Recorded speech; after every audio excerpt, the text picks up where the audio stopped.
अच्छा, अब ये देखिए, एक बात तो आपको बहुत अच्छी तरह से समझ आ गई कि जो प्रोडक्शन और ऑपरेशंस मैनेजमेंट है, इसका एसेंस क्या है। वो ये है कि आपने किस तरह से इनपुट्स जो हैं उनको ट्रांसफॉर्म कर देना है आउटपुट्स के अंदर।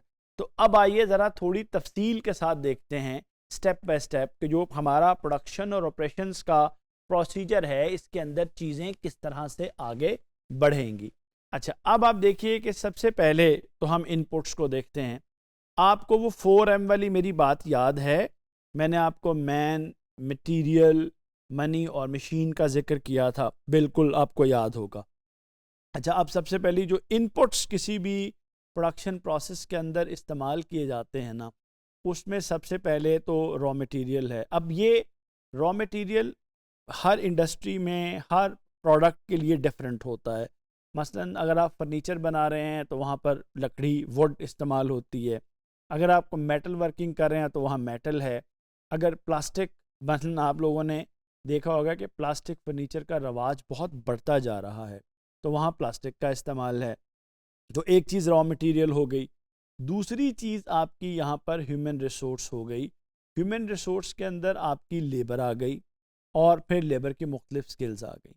तीसरी बात आपका कैपिटल हो गई। अच्छा, अब कैपिटल के हवाले से मैं आप लोगों को ये बताऊं कि कैपिटल का मतलब सरमाया या पैसा भी होता है, लेकिन आम तौर पे जो बिज़नेस के अंदर हमारी मशीनरी और इस तरह की दूसरी चीज़ें इस्तेमाल होती हैं, वो कैपिटल कहलाती हैं। अच्छा, अब उसके बाद अगली अहम चीज़ जो है प्रोडक्ट इनपुट्स के अंदर, वो आपकी इंफॉर्मेशन होती है। यानी आपका डिज़ाइन है, आपकी स्पेसिफिकेशंस है, यानी कस्टमर ने आपसे किस किस्म की चीज़ मांगी है। अच्छा, उसके बाद फिर इनपुट्स में आपकी एनर्जी है, इलेक्ट्रिसिटी है, आपका फ्यूल है जो इस्तेमाल किया जाता है। अच्छा, उसके बाद फिर आपका कन्वर्जन प्रोसेस है। इनपुट्स आ गई, वो हमने देख ली कौन कौन सी हैं। अब आपका प्रोसेस जिसने कन्वर्ट करना है, तो जो कन्वर्जन प्रोसेस होता है आपका, उसके अंदर असल में उन इनपुट्स को आप इस तरह से इस्तेमाल करते हैं कि वो इनपुट्स उस डिज़ायर्ड फॉर्म में चली जाएं जिसको आप प्रोडक्ट कहते हैं। तो जो कन्वर्जन प्रोसेस होता है ना, उसकी डिटेल्स हमें देखनी चाहिए। तो जो कन्वर्जन प्रोसेस है उसके अंदर एक तो प्रोसेसिंग है, यानी फ़िज़िकली आप रॉ मटेरियल को चेंज कर देते हैं, उसको कट करते हैं, उसकी मोल्डिंग होती है, उसकी असेंबलिंग होती है। फिर आपकी मुख्तलिफ मैन्युफैक्चरिंग टेक्निक्स हैं। आप मशीन्स को इस्तेमाल करते हैं, आप लेबर को इस्तेमाल करते हैं, आप ऑटोमेशन करते हैं। फिर आपके क्वालिटी चेक्स होते हैं, यानी आप मॉनिटरिंग करते हैं। फिर आप एडजस्टमेंट्स करते हैं ताकि आपके स्टैंडर्ड्स मेंटेन हो सकें।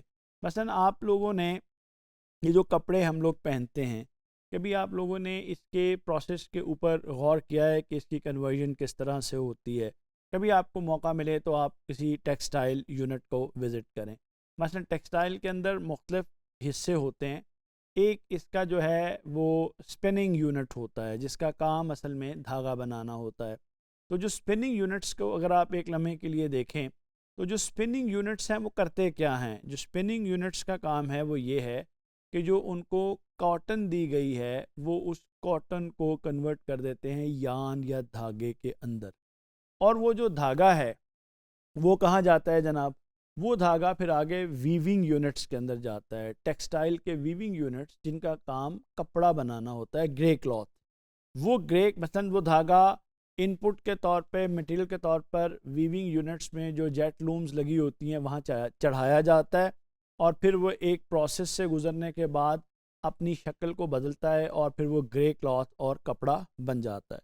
फिर जो ग्रे क्लॉथ होता है, इसके बारे में अगर आप देखें तो वो ग्रे क्लॉथ हम वेयर नहीं करते हैं। इसके बाद फिर गारमेंट्स फैक्ट्रियाँ होती हैं जहाँ पर ग्रे क्लॉथ जाता है और वहाँ पर जाके, यानी गारमेंट्स बनने से पहले उसकी डाइंग होती है, उसकी शक्ल बदली जाती है, उसकी हैयत में तब्दीली आती है और फिर वो डिज़ायर्ड डिज़ाइंस में, रंगों में आ जाता है। अच्छा, अब वो जब डाई होकर रंगों में आ जाता है तो फिर वो गारमेंट्स फैक्ट्रीज में चला जाता है, जहाँ पर उसकी कटिंग होती है और फिर वो मुख्तलिफ साइज़ के मुताबिक उसको स्टिच कर दिया जाता है। स्टिचिंग मुकम्मल हो जाती है, कपड़े पैक हो जाते हैं और उसके बाद वो रिटेल स्टोर्स में आ जाते हैं। वो रिटेल स्टोर जहाँ से आप असल में गारमेंट्स को परचेज़ करते हैं। तो आपने देखा कि ये टेक्सटाइल का प्रोसेस किस तरह कहाँ से शुरू हुआ और कहाँ पर आकर ये ख़त्म हुआ।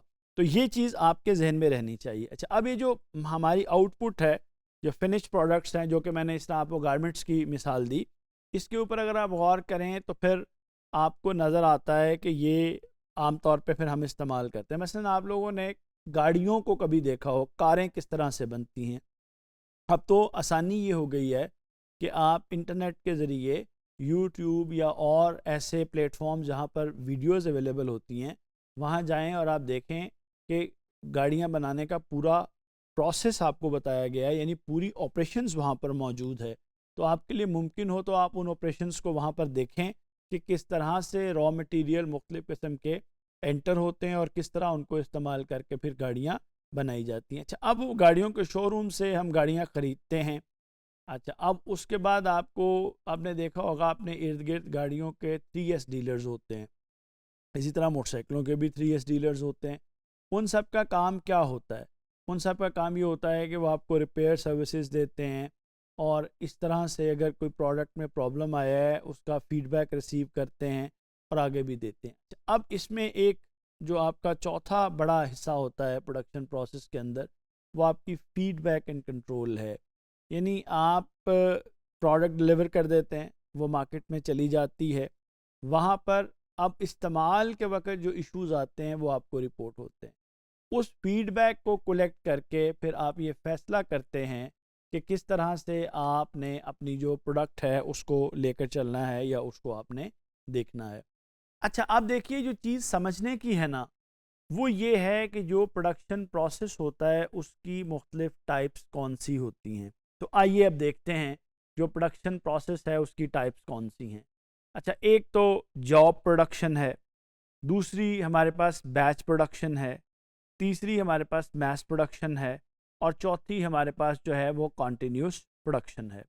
देखिए, आपको ये बात याद रखनी है कि ये चारों जो प्रोडक्शन की टाइप्स हैं इनका अपना अपना एक रोल होता है। तो आइए इनका रोल क्या होता है वो देखते हैं। तो देखिए, जो जॉब प्रोडक्शन है ना, उसके अंदर आप वन ऑफ और कस्टम प्रोडक्ट्स बनाते हैं। इसकी मिसाल है डिज़ाइनर्स फर्नीचर, कि एक स्पेसिफिक जॉब आपके सामने है। जो बैच प्रोडक्शन होती है इसके अंदर असल में ग्रुप ऑफ प्रोडक्ट्स या आइटम्स बनती हैं। जिस तरह बेकरी की अगर आप जाएँ ना, तो वो आपको बताएंगे सर ये अभी रस बन के आए हैं सारे, उनका एक बैच है ये, और ये लिखा भी होता है उसकी लेबलिंग के ऊपर, ये जी ब्रेड है इसका ये बैच है, ये आइसक्रीम है ये इस बैच की बनी हुई है। फिर मैस प्रोडक्शन है जिसके अंदर लार्ज स्केल के ऊपर आप रेपिटेटिवली एक ही चीज़ बनाते हैं। मतलब इसकी मिसाल आप स्मार्टफोन्स भी ले सकते हैं, उसका एक पर्टिकुलर मॉडल है जो अब रेपिटेटिवली मैस लेवल के ऊपर प्रोड्यूस हो रहा है। शूज़ हैं, इस तरह आप उनकी मिसाल ले सकते हैं। अच्छा, फिर आपकी कॉन्टीन्यूस प्रोडक्शन है जिसमें ऑयल रिफाइनरीज होती हैं, जिसमें बहुत हाई वॉल्यूम के ऊपर किसी भी स्टॉप के बगैर आपकी जो प्रोडक्शन है वो आगे बढ़ती चली जाती है। तो आपने ये गौर किया कि जो मुख्तलिफ़ किस्म के प्रोडक्शन प्रोसेसेस होते हैं, मसलन जैसे जॉब प्रोडक्शन है वो आम तौर पे इंडिविजुअल स्पेशलाइज्ड प्रोडक्ट्स के लिए है। बैच प्रोडक्शन है जो आम तौर पे बैच चीनी बनाने के लिए है, बैच ऑफ प्रोडक्ट्स है। फिर आपकी मैस प्रोडक्शन है, बड़े लेवल पर प्रोडक्शन होती रहती है एक चीज़ की और उसकी मैस डिमांड है। और फिर आपकी कॉन्टीन्यूस प्रोडक्शन है, जिस तरह की ऑयल रिफाइनरी की हमने मिसाल ली, या आप एक फ्लोर मिल की मिसाल की भी इसके अंदर ले सकते हैं। अच्छा, अब यहाँ से जब हम मूव करेंगे तो हम देखते हैं कि जो प्रोडक्शन प्रोसेस के सपोर्टिंग एलिमेंट्स हैं वो कौन कौन से होते हैं। मतलब इसमें प्रोडक्शन प्लानिंग है, इसमें इन्वेंट्री मैनेजमेंट है, इसमें मेंटेनेंस है और इसमें लॉजिस्टिक्स हैं। यानी मटेरियल का पहले तीन तो वो हैं जिनका कहीं ना कहीं तारुफ आपसे मैंने करवाया हुआ है। लॉजिस्टिक्स शायद इसके ऊपर ज़्यादा लंबी गुफ्तगू नहीं हुई हमारी, तो याद रखना आपने ये है कि लॉजिस्टिक्स का मतलब ये है कि आपकी मटेरियल को, आपकी प्रोडक्ट्स को, आपके रिसोर्सेज को मूव करना एक जगह से दूसरी जगह। और लॉजिस्टिक्स या ट्रांसपोर्टेशन जो है इसका बहुत अहम रोल होता है ओवरऑल बिजनेस के अंदर। उम्मीद है आपको ये बात क्लियर हुई होगी। शुक्रिया।